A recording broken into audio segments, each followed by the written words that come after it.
नमस्कार दोस्तों, मैं रवि कुमार शर्मा आपका स्वागत करता हूं आपके चैनल एग्ज़ाम आर पार में। चलिए दोस्तों, स्टार्ट करते हैं अपने टॉपिक को। अब जैसे कि आपको पता है दोस्तों सभी को कि हमारे आईटीआई के एग्ज़ाम अब बहुत ही जल्द होने वाले हैं, तो उसके लिए मैं कुछ आप लोगों के लिए महत्वपूर्ण प्रश्न लेके आया हूँ। ये बहुत ही महत्वपूर्ण प्रश्न है दोस्तों आपके, ठीक है। तो उम्मीद है, आशा करते हैं कि इसमें से आपको काफ़ी प्रश्न आप देखने को मिल जाएँ।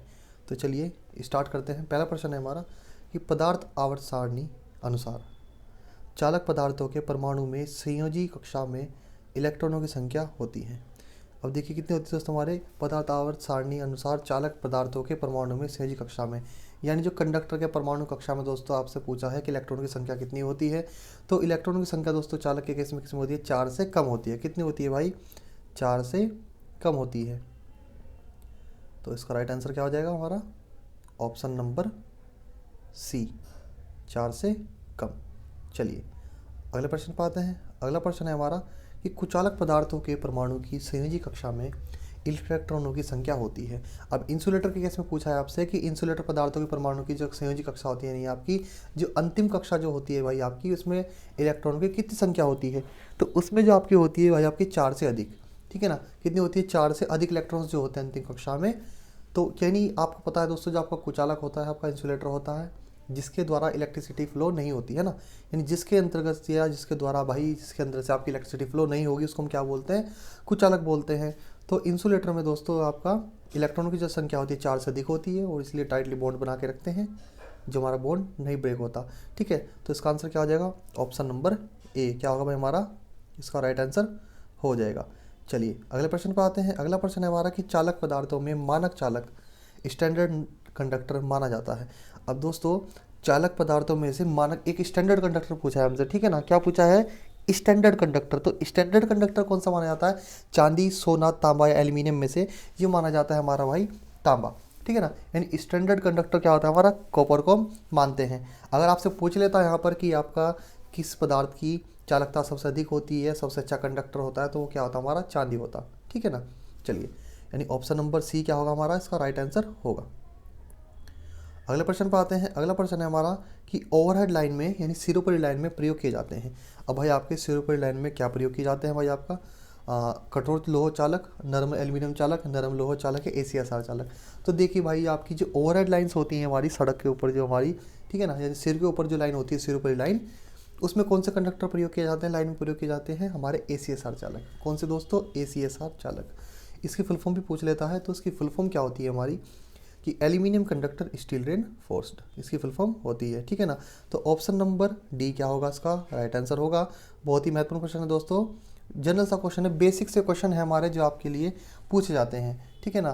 तो इसका ध्यान रखिएगा दोस्तों, फुल फॉर्म क्या होती है इसकी? Aluminium conductor steel reinforced conductor. चलिए अगले प्रश्न पर आते हैं।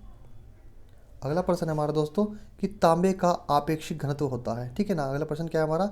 कि तांबे का आपेक्षिक घनत्व होता है। तो तांबे का आपेक्षिक घनत्व क्या होता है हमारा? ये होता है दोस्तों 8.9। कितना होता है? 8.9, यानी ऑप्शन नंबर सी क्या होगा आपका? राइट आंसर हो जाएगा। अगला प्रश्न है हमारा कि सोल्डर करने में सबसे आसान धातु है। अब सोल्डर करने में सबसे आसान धातु क्या होती है दोस्तों? आपका तांबा, एल्यूमिनियम, लोहा या निकल। तो सोल्डर करने में सबसे आसान धातु जो होती है वो आती है आपकी कॉपर, ठीक है। क्या होती है आपकी? कॉपर होती है, तांबा। तो उसका ऑप्शन ए क्या होगा हमारा?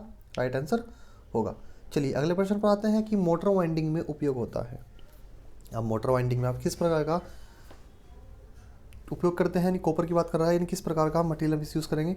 तो एक होता है कर्षित कठोर तांबा, यानी हार्ड ड्रॉन कॉपर जिसको बोलते हैं, अनिलीकृत तांबा या हमारा कठोर तांबा, या टिन। एनिलीकृत बोल सकते हैं दोस्तों आपका, जो एनिलीकृत होता है आपका एनिल्ड जो कॉपर होता है आपका भाई, ठीक है ना। यानी जब वाइंडिंग में जनरल यूज़ करते हैं, तो मोटर वाइंडिंग में क्या होता है दोस्तों हमारा? एनिलीकृत यानी एनिल्ड कॉपर जो होता है हमारा, इसको क्या करते हैं? इसका इस्तेमाल करते हैं। यानी ऑप्शन यहाँ पर बी क्या होगा हमारा? राइट आंसर होगा, ठीक है भाई। तो मोटर वाइंडिंग में क्या करते हैं? अनिलीकृत तांबा का इस्तेमाल किया जाता है। कठोर कृषि तांबा यूज़ नहीं करते भाई। हार्ड्रोन कॉपर वगैरह जो होता है, अगर कठोर कृषि तांबा की बात करें, तो कठोर कृषि तांबा हम कहाँ यूज़ करते हैं? आपका हार्ड्रोन कॉपर यानी एक कम्यूटेटर को बनाने में, ठीक है। कठोर तांबा है नहीं यूज़ करते हम हार्ड्रोन कॉपर, यानी कृषित कठोर तांबा यूज़ करते हैं हम हार्ड्रोन कॉपर बनाने के लिए। और कठोर तांबा जो वगैरह होता है भाई हम उसका हम दूसरी लाइन में यूज़ करते हैं। आपकी रेलवे की लाइन होती है वहाँ आप बोल सकते हैं कठोर तांबे का इस्तेमाल करते हैं, उसको बोलते हैं CCSR, कॉपर कंडक्टर, ठीक है, वो होता है हमारा। चलिए अगले प्रश्न पर आते हैं। अगला प्रश्न है हमारा कि एल्यूमिनियम का अपेक्षित घनत्व होता है। अब ऑप्शन देखो 8.9 तो हमने कॉपर का बताया था, तो एल्यूमिनियम का अपेक्षित घनत्व क्या होगा? तो जो एल्यूमिनियम का अपेक्षित घनत्व होता है हमारा, वो होता है दोस्तों 2.7। कितना होता है? 2.7, यानी ऑप्शन नंबर सी क्या होगा इसका राइट आंसर होगा। चलिए अगले प्रश्न पर आते हैं भाई। एल्यूमिनियम की विशेषता है। अब एल्यूमिनियम की क्या विशेषता है भाई? कि एल्यूमिनियम की विशेषता है कि संक्षारण का प्रतिरोधी होता है, उच्च चालकता होता है, भार में हल्का होता है, या उपरोक्त सभी। तो देखिए भाई ये ऑप्शन क्या होगा हमारा, ऑप्शन नंबर डी क्या होगा, प्रेफर करेंगे, राइट आंसर होगा कि संक्षारण का प्रतिरोधी होता है हमारा, उच्च चालकता अच्छी चालकता होती है, और भार में क्या होता है दोस्तों, लाइट वेट होता है ना, हल्का होता है। क्योंकि देखिए हम लाइन में ही क्या यूज़ करते हैं भाई, ज़्यादातर एल्यूमिनियम का इस्तेमाल किया जाता है। ठीक है, आप लोगों की जितनी भी लाइंस होती हैं हम इसमें क्या करते हैं, आपका एल्यूमिनियम कंडक्टर क्या करते हैं, इस्तेमाल करते हैं, क्योंकि इसका वेट क्या होता है, हल्का होता है कॉपर की अपेक्षा। ठीक है, चलिए अगले प्रश्न पर आते हैं। यानी इसका राइट आंसर क्या होगा भाई? इसका राइट आंसर हमारा ऑप्शन नंबर डी हो जाएगा, ऑल ऑफ द अबव यानी उपरोक्त सभी। अगला प्रश्न है हमारा कि एल्यूमिनियम चालक की चालकता तांबे की अपेक्षा होती है। अब यहाँ पे आपकी कंडक्टिविटी पूछी है भाई, ठीक है ना, एल्यूमिनियम की चालकता तांबे की अपेक्षा। तो एल्यूमिनियम की चालकता क्या होती है तांबे की अपेक्षा? तो ये हो जाती है हमारी 60%। कितनी होती है? 60%। कितनी होती है दोस्तों आपकी? 60%। नहीं, ऑप्शन नंबर बी क्या होगा? ऑप्शन नंबर बी क्या होगा हमारा इसका राइट आंसर हो जाएगा। चलिए अगले प्रश्न पर आते हैं। इनको दोस्तों साथ साथ नोट करते चलिए, अगर आप साथ साथ नोट करते चलेंगे तो आपके लिए बहुत ही बेनिफिट होगा। ठीक है, और उम्मीद करते हैं, हम आशा करते हैं कि इसमें से काफ़ी प्रश्न आपको देखने को मिल जाए। चलिए अगले प्रश्न पर आते हैं। अगला प्रश्न है हमारा कि एल्यूमिनियम चालक मोटर वाइंडिंग में बहुत कम उपयोग में लाया जाता है, क्योंकि एल्यूमिनियम चालक मोटर वाइंडिंग में बहुत कम में लाया जाता है क्योंकि देखिए अपने देखा होगा भाई, जितनी भी हमारी वाइंडिंग्स होती हैं उसमें कॉपर को क्या करते हैं, प्रीफर करते हैं, यानी कॉपर की वाइंडिंग दोस्तों करते हैं, एल्यूमिनियम को कम यूज़ किया जाता है। ऐसा क्यों होता है दोस्तों? सोल्डर करने में कठिनता आती है, चालकता कम होती है, यांत्रिक सामर्थ्य कम होती है। तो इसकी देखिए दोस्तों सोल्डर करने में कठिनता आएगी, चालकता भी इसकी कम होती है कॉपर की अपेक्षा, और यांत्रिक सामर्थ्य जो होती है भाई वो भी इसकी क्या होती है, कम होती है। यानी ऑप्शन नंबर डी क्या होगा इसका राइट आंसर होगा। चलिए अगला प्रश्न है हमारा कि स्विच होल्डर व सॉकेट के टर्मिनल बने होते हैं। देखिए बहुत ही कॉमन सा प्रश्न है भाई आपका, आप लोगों ने सबने देखा होगा स्विच होल्डर व सॉकेट के जो टर्मिनल होते हैं, है ना, तो वो किसके बने होते हैं? वो हमारे बने होते हैं भाई आपके पीतल के। किसके बने होते हैं? आपने पीछे से टर्मिनल देखे होंगे भाई, किसके होते हैं? पीतल के होते हैं। यानी ऑप्शन नंबर सी क्या होगा राइट आंसर होगा। चलिए अगला प्रश्न है हमारा। अगला प्रश्न है हमारा कि सिरोपरी लाइनें व मशीनों की अर्थिंग में प्रयोग किया जाता है।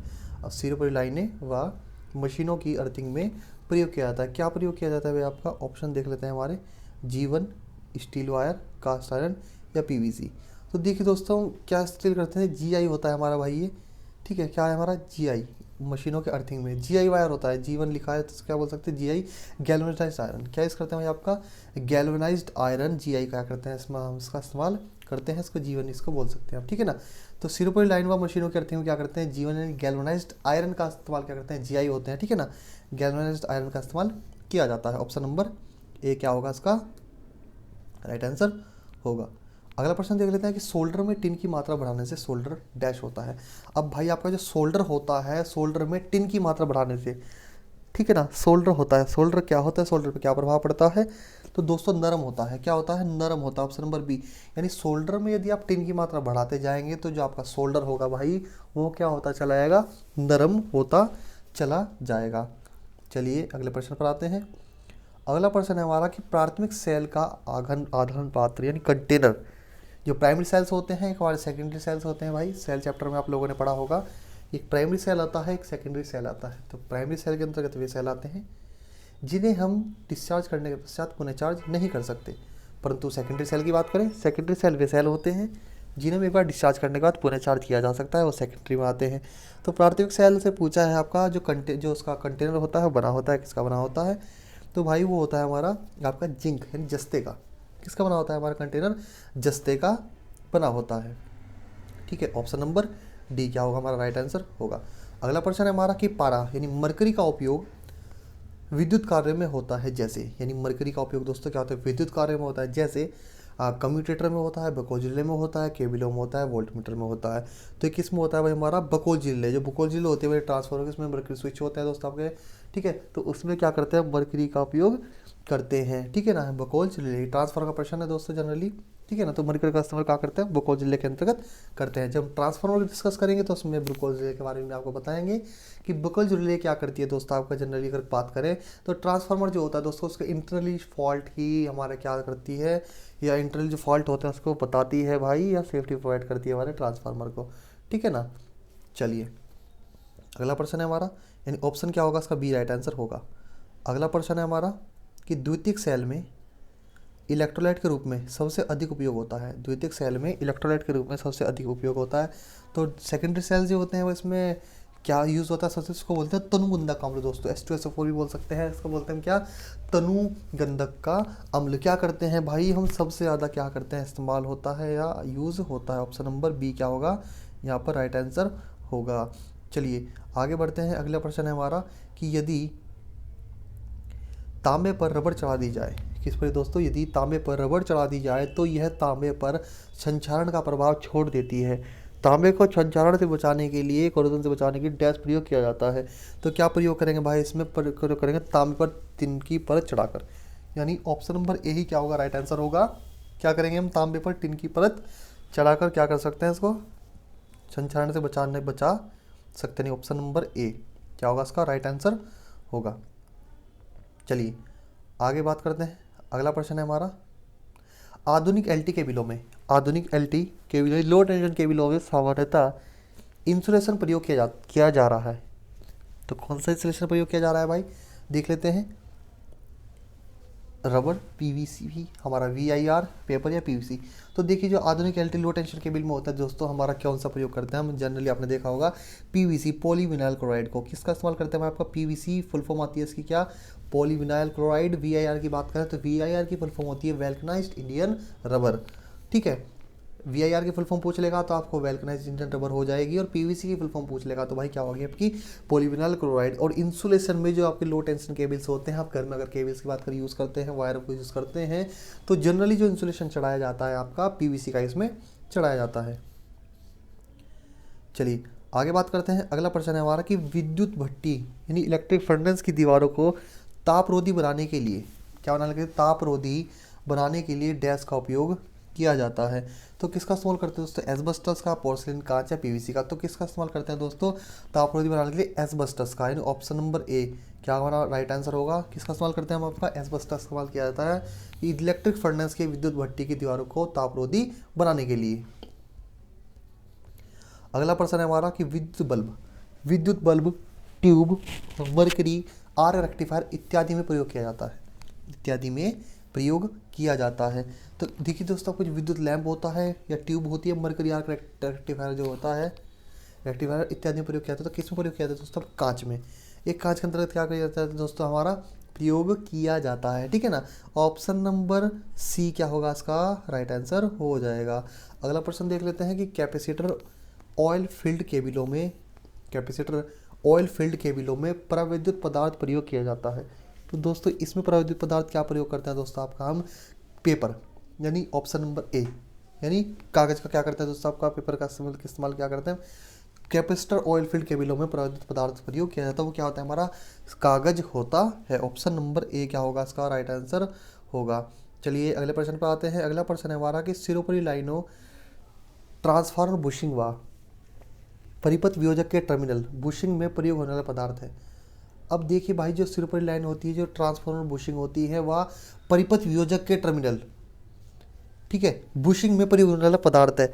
तो कौन सा पदार्थ दोस्तों, आपका पोर्सिलिन इस्तेमाल किया जाता है दोस्तों। क्या इस्तेमाल किया जाता है आपका, पोर्सिलिन, यानी जो आपके जो इंसुलेटर होते हैं वो हमारे किसके बने होते हैं, आपके चीनी मिट्टी पोर्सिलिन के बने होते हैं। ट्रांसफार्मर बुशिंग भी इसकी बनी होती है भाई, ठीक है। और परिपथ वियोजक का जो आप बुशिंग भी बनाते हैं भाई, वो भी किसकी बनती है हमारी, यानी पोर्सिलिन की बनती है। तो बहुत ही महत्वपूर्ण प्रश्न है, इसका तो आप याद ही रखिएगा दोस्तों, ठीक है ना। किसका होता है, पोर्सिलिन का बना होता है।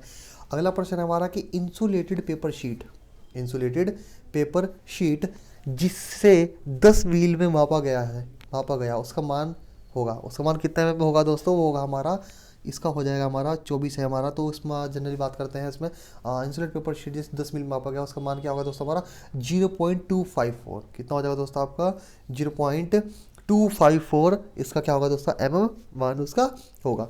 ऑप्शन नंबर ए क्या होगा इसका राइट आंसर आपका हो जाएगा। चलिए अगले प्रश्न पर आते हैं। अगला प्रश्न है हमारा कि अग्निशय मिट्टी यानी फायर क्ले, चीनी मिट्टी, फेल्डस्पाट व क्वार्टज के मिश्रण से तैयार किया जा सकता है। तो दोस्तों किसके मिश्रण से तैयार किया जाता है, हमारे ये भी किसके मिश्रण से तैयार किया जाता है, आपके पोर्सलिन से, ठीक है ना। किसके दोस्त, आपका पोर्सलिन, यानी ऑप्शन नंबर बी क्या होगा इसका राइट आंसर हो जाएगा। अगला प्रश्न है हमारा कि वर्ग सी के अंदर जो पदार्थ होते हैं, यानी वर्ग सी यानी हमारा जो ग्रेड होता है भाई आपका YAEBFSC करके ग्रेड होता है हमारा, ठीक है ना। तो वर्ग सी के अंदर जो पदार्थ होते हैं वे 180 डिग्री तक तापमान सहन कर सकते हैं। वे उनके अंतर्गत अब आते हैं क्या क्या है भाई, तो उनके अंतर्गत आते हैं हमारा माइका आता है, पोर्सलिन आता है, कांच व क्वार्टज आता है। यानी ऑप्शन सी देखिए, माइका, पोर्सलिन, कांच और क्वार्टज। तो ऑप्शन नंबर सी क्या होगा इसका राइट आंसर हो जाएगा। यानी माइका ध्यान रखना है आपको क्लास सी के अंतर्गत, पोर्सलिन याद रखनी है, कांच याद रखना है और क्वार्टज, ठीक है। चलिए अगला प्रश्न और हमारा लास्ट प्रश्न आज का दोस्तों कि प्राकृतिक रूप में पाए जाने वाले अर्धचालक पदार्थ हैं। अब प्राकृतिक, ये भी बहुत ही जनरल सा प्रश्न है दोस्तों आपका कि प्राकृतिक रूप में पाए जाने वाले अर्धचालक पदार्थ सेमीकंडक्टर मटेरियल कौन कौन से होते हैं। तो जनरल से दोस्तों कौन से हमारे ऑप्शन नंबर ए ही होते हैं हमारे, यानी जर्मेनियम होता है, सिलिकॉन होता है और कार्बन, ठीक है। यानी ये आपको याद रखना है दोस्तों, आपका सेमीकंडक्टर मटेरियल आपसे पूछ ले कि प्राकृतिक रूप में पाए जाते हैं तो कौन कौन से हमारे जनरल से होते हैं, जर्मेनियम, सिलिकॉन व कार्बन, ठीक है। तो दोस्तों ये थे आज की कुछ महत्वपूर्ण प्रश्न। अगर आप लोगों को वीडियो पसंद आई हो दोस्तों तो लाइक करें, ज़्यादा से ज़्यादा शेयर करें, और चैनल अगर आपने सब्सक्राइब नहीं किया, न्यू है आप तो चैनल को सब्सक्राइब कर दीजिए। और आज की वीडियो में इतना ही कहना चाहूँगा दोस्तों, धन्यवाद।